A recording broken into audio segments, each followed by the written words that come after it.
बौद्ध जिला गस्त कर दलीय प्रार्थी प्रचार करिसेंती बीजेडी नेता VK पांड्यान आउ मात्र 15 दिन निर्वाचन थिबा बेले माराथन प्रचार चलाइछंती राज्यर प्रमुख दल।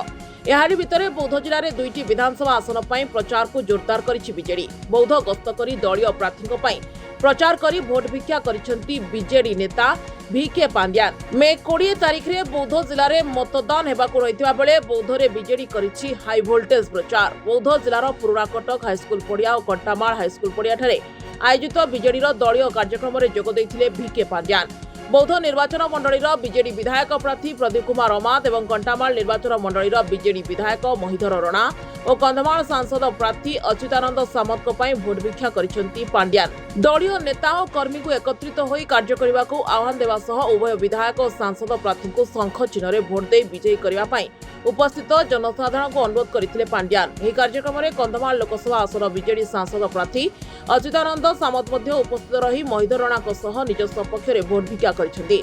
बीजेडीर यह कार्यक्रम में कंटामाल निर्वाचन मंडलीर बीजेडी विधायकों सहित शह शह बीजेडी कर्मी और नेता उपस्थित थिले।